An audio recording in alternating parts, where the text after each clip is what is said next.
Sisi lengo letu mtoto aendelee kusoma. Basi. Majina yangu mimi naitwa Vai. Ukweli mtoto bado hajafika shuleni.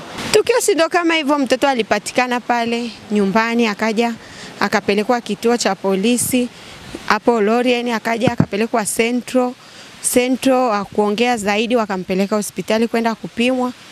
Katika kupimwa mtoto akakutwa kweli ametumika. Alivyotumika hivyo basi alizungumza kidogo, akasema alijikuta tu yuko kifuani kwa mwanaume, kwa huyo kaka. Alijikuta tu mwenyewe. Yupo kifuani. Labda kusema kama alikuwa na mahusiano naye. Hapana, hana mahusiano yoyote. Tunaona sasa mzazi anafumbia macho hii. Wewe unamwambiaje kama ungekuwa ni mtoto wako afu? Mzazi hajafumbia macho, ila anatafutwa. Kijana aliyofanya tukio hili anatafutwa na serikali aadhibiwe. Labda kwa nini huyo mtoto alikuwa anakaa kwa nani pale? Kwa mamake mlezi. Mamake mzazi kwa wapi? Mamake mzazi yupo, lakini huyu mamake mlezi alimchukua kipindi akiwa mdogo sana, tokea akiwa darasa la 2. Wito wako sasa kwa vijana ambao wanamendea wanafunzi? Wito wangu kwa vijana wanaomendea wanafunzi, kweli sijafurahishwa na hicho kitendo kama mzazi mimi, na mimi nimezaa na watoto wa kike. Kikubwa tunachoomba, yani serikali isaidie kumtafuta huyu kijana, ashikwe popote pale alipo, iwe funzo kwa hapa mtaani kwetu. Kwa maana wataendelea hivyo kutuharibia watoto wetu wa kike. Namalizia, ulisema kwamba mwanafunzi alijikuta baada ya kumhoji msana alijikuta kifuani kwa mwanaume. Unahisi ni masuala ya kishirikina ama imekuwaje? Hapa anasoma masuala ya kishirikina. Mmoja akajikuta kifuani. Sijajua sasa yeye mtoto mwenyewe. Kwa nani anavyosema mtoto, kuna biskuti alikula. Sasa yaweza kuwa labda zile biskuti ndo zikawa zimemletea hizo shida, kwa hiyo labda ilikuwa imechanganywa na kilevi chochote, hatuwezi jua. Mtoto labda alikuwa na tabia zote za alikuweko ana tabia yoyote mbaya yule binti. Yani unafahamu kijana? Huyo kijana si jirani yetu. Tabia yake ikoje, labda kuleta wanawake nyumbani pale? Kwa kweli kwa hapo huwezi jua, kwa maana na mimi nafanya shughuli zangu. Natoka kama hivi, nikirudi ni jioni. Kwa hiyo kujua tabia ya mtu ni ngumu kwa kweli. Huwezi jua, labda anaweza kaleta usiku, saa tumelala, hatujui. Hivyo tu. Labda kuanzia mtoto atolewe kwenye hiyo chumba, mpita siku ngapi mpaka leo? Si alitolewa ni lini hiyo? Nilikuwa ni siku gani? Kama siku 4. Ndio hivyo. Hali yake ikoje sasa? Mtoto hali yake ikoje? Mtoto ana shida, yuko vizuri tu kiafya. Pale yule kijana si anaishi pale kama kawaida? Hayupo, mlango wake umefungwa, hayupo kabisa. Watusaidie kumtafuta mhalifu mpaka popote pale alipo, kama kweli yupo Tanga inavyosemekana yupo Tanga.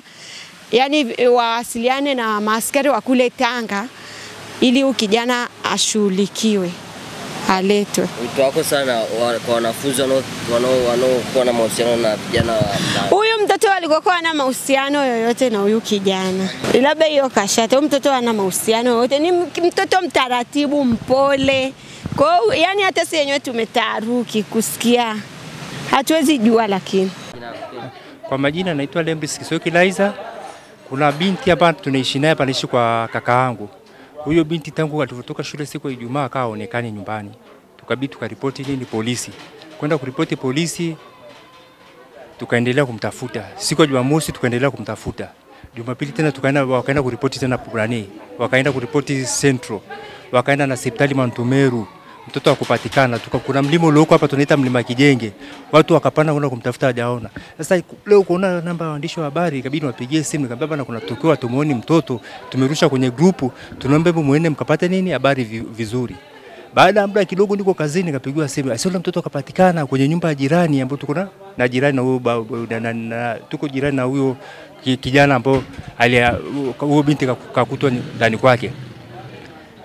Sio ndio waandishi wa habari wakauliza sehemu gani, nikaelekeza njoo sehemu fulani, ndio wakashuka kweli, wakaja nao wameshuhudia, ndio binti katolewa na polisi, ndio akapelekwa sasa stadio, akapelekwa kwenye vyombo vya dola kama akapelekwa polisi kwa uchunguzi zaidi. Labda huyo mwanafunzi gani? Huyo mwanafunzi yuko kidato cha 4, yani yuko form 4. Kwa ilivyosemekana alikuwa ametoka shuleni, akaja na pipi na biskuti, akaingia ndani, akamkuta binti mdogo ambaye anamwangalia mtoto mdogo hapa ndani. akapiga akachukua simu akampigia mama yake simu, akamuuliza vipi, nimeshafika, nipike mboga gani? Mama akamuelekeza pika nani, kuna mboga ilikuwa kwenye friji hapo, pika. Akapika. Baada ya muda kidogo binti akaanza kuyuka kwa mwelezo nani, huyo binti mdogo hapa, akamwambia najisikia vibaya, nasikia kama kufa. Akamwambia nini? Akamwambia akaenda kwenye friji akafungua, akachukua maziwa akanywa, akachukua maji akajimwagia. Baada ya muda hajaonekana. Kwa hiyo kuanzia Ijumaa tujamuona, leo ndo tumekuja kumwona nani kwa nyumba ya jirani. Leo siku ngapi? Leo kutoka Ijumaa, Jumamosi, Jumapili, leo ni Jumatatu. Kwa maana ni siku 3 zilizokamilika. Kwa kwenda shule akufanya. Alikuwa anaenda. Aendi shule.